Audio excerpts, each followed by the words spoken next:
अभी तक हमने बात की कि बैकलिंक्स लेने हैं। हमने ये भी देखा कि वेबसाइट्स अच्छी बुरी कैसी होती हैं जिनसे बैकलिंक्स लिया जा सकते हैं। लेकिन एक अच्छा बैकलिंक होता क्या है, क्या खसूसियात हैं एक अच्छे बैकलिंक की, जिसकी बेस पे हम ये डिसाइड करें कि ये बैकलिंक अच्छा बैकलिंक है। उसमें कुछ टिप्स हैं जो मैं आपको बताता हूँ कि फॉर एग्जांपल सबसे पहले तो वो बैकलिंक नेचुरल और रिलेटेड होना चाहिए।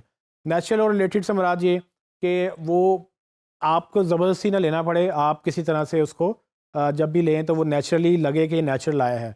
हालांकि हमने बात की कि आप कुछ खुद से भी बना सकते हैं, लेकिन फिर भी वो भी इतने इस तरह से बनाएं कि वो ये ना लगे कि आपने फोर्स किया है। वो नेचुरल होगा, नेचुरल लगना चाहिए गूगल को, वरना वो आपको तंग करेगा, आपको पेनलाइज करेगा, क्योंकि आप वो अननेचुरल एक्टिविटी नहीं पसंद करता। और रिलेटेड से मुराद ये है कि वो रिलेटेड होना चाहिए।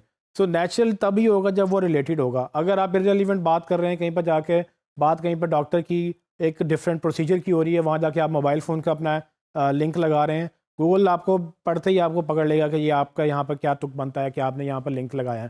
सो basically you have to make sure कि आप रिलेटेड जगह पे रिलेटेड बात के दौरान जब रिलेटेड लिंक लगाएंगे तभी आपका लिंक बेहतर काउंट होगा। एक और चीज़ आप जो कर सकते हैं कि वो लिंक जहाँ लगा हुआ हो, गूगल यूज़र एक्सपीरियंस को देखता है, तो गूगल ये भी देखेगा कि जिस पेज पे वो लिंक लगा हुआ है उस पेज पे क्या बात हो रही थी, उस पेज के यूज़र्स उसको कैसे बिहेव कर रहे हैं, कितने लोग उस लिंक पे क्लिक कर रहे हैं, कितने लोग नहीं कर रहे हैं, और लिंक कहाँ पर प्लेस हुआ हुआ है, ऊपर नीचे आगे पीछे, उसके क्या आ रहा है, और बेसिकली वो लिंक सेंस बना रहा है कि नहीं बना रहा है। सारी चीज़ें गूगल देखता है एक्सपीरियंस पॉइंट ऑफ व्यू से। अगर आपका लिंक ऐसी जगह पे लगा हुआ जो बिल्कुल सेंस नहीं बना रहा, तो वो आपको तंग करेगा। अगर लेकिन जितना आप रिलेटेड और क्वालिफाइड जगह पे, यानी कि प्रॉपर अच्छी जगह पे जहाँ सेंस बनती है, वहाँ लिंक लगाएंगे और यूज़र उस पर क्लिक करेगा, तो आपके लिए लिंक बेहतर होगा। सो मेक श्योर ये कि लिंक्स जो हैं वो यूज़र से रिलेटेड हों। सो आपने सिर्फ लिंक इसलिए नहीं लेना होता कि आपको बस उसका लिंक गूगल पे वैल्यू मिलेगी। लिंक बाकायदा रेलिवेंट होना चाहिए, क्योंकि यूज़र अगर क्लिक करके आना चाहे तो वो कौन सा यूज़र क्लिक करेगा और कहाँ पे आके लैंड करेगा, और उसको क्या वो इन्फॉर्मेशन रिलेटेड मिलेगी जिसके बारे में वो एक पेज पे पढ़ रहा था, दूसरा लिंक क्या उसी पेज के बारे में है या उसी कंटेंट के बारे में है।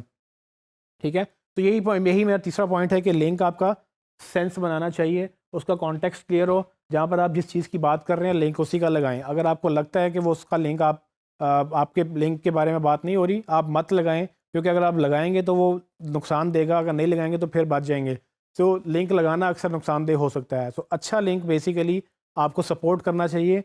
एक ऐसा लिंक लग गया जो आपको सपोर्ट नहीं करेगा, वो आपको डिमोट या मतलब आपको हर्ट कर सकता है। चौथा पॉइंट ये कि इसको जो है वो लिंक सिर्फ़ और सिर्फ रैंकिंग के लिए मत करें, ट्रैफ़िक के लिए भी करें। जैसे कि हमने पहले बात की कि आप अगर यूज़र के लिए लिंक लगाएँगे तो रिलेटेड लिंक होगा, तो यूज़र क्लिक करके आना भी चाहेगा। तो अगर बात अच्छी हो रही है तो यूज़र क्लिक करेगा और आपके वो प्रोडक्ट भी ख़रीदेगा। तो अगर वो रिलेटेड हुआ तभी वो लोग आके उससे फ़ायदा उठा सकेंगे। अगर वो यूज़र क्लिक करके आते रहे और आने के बाद वो कहेंगे ये तो कुछ और है, जो हमने सोचा था वो तो नहीं है, लिंक तो यहाँ पर कोई और बात चल रही थी और ये लिंक किसी और चीज़ का लगा हुआ है, तो इर्रेलेवेंट लिंक पे लोग आपके बाउंस करना शुरू कर देंगे। और मैंने आपको पहले बताया, बाउंस रेट गूगल ट्रैक करता है कि आपके कितने यूज़र आए, कहाँ से आए और आके कहाँ लैंड किए, और वहाँ से उन्होंने कुछ और किया या नहीं किया, या कितना टाइम स्पेंड किया, सेशन टाइम भी काउंट होता है। ये सारी चीज़ें हम आगे टूल्स में भी डिस्कस करेंगे। लेकिन अगर आप एक अच्छे लिंक की बात कर रहे हैं तो अगर 3-4 क्वालिटीज़ अगर आप देख लें उस लिंक में, तो वो एक बेहतर आपका जो है ना वो लिंक हो कहलाने के काबिल होगा। लेकिन ज़रूरी नहीं है कि हर लिंक में सारी चीज़ें मौजूद हों। आप जितनी ज़्यादा इसको अच्छा कर सकें उतना बेहतर है, लेकिन हर वक्त आपको हर तरह से चीज़ें नहीं मिलेंगी। आपने बैलेंस आउट करना है, आपने जज करना है कि क्या ये लिंक मेरे लिए या मेरे क्लाइंट के लिए ठीक है या नहीं ठीक है। एक गलत लिंक आपको वेबसाइट बैन करवा सकता है। सो मेक श्योर कि आप इस पे ध्यान से काम करें। अगर आपको नहीं बन रहा, आप मत बनाएं, बजाय इसके कि सालों की मेहनत आपकी ज़ाया हो जाए, गूगल आपको बैन कर दे और आपको गूगल से निकाल दे। सो मेक श्योर कि लिंक्स अच्छे बनाएं और गूगल से फ़ाइट करने के बजाय गूगल को अडॉप्ट करें, जो वो कहता है उसी तरह से आप लिंक्स लगाएं। अगर नहीं बनते हैं तो आप प्रॉपर स्ट्रैटेजी बेहतर करें। आपको वेबसाइट्स मिल जानी चाहिए, नहीं मिल रही हैं तो एटलीस्ट ऐसी जल्दबाजी में ऐसे लिंक्स मत लगाएं जो आपकी वेबसाइट को हर्ट कर सकें।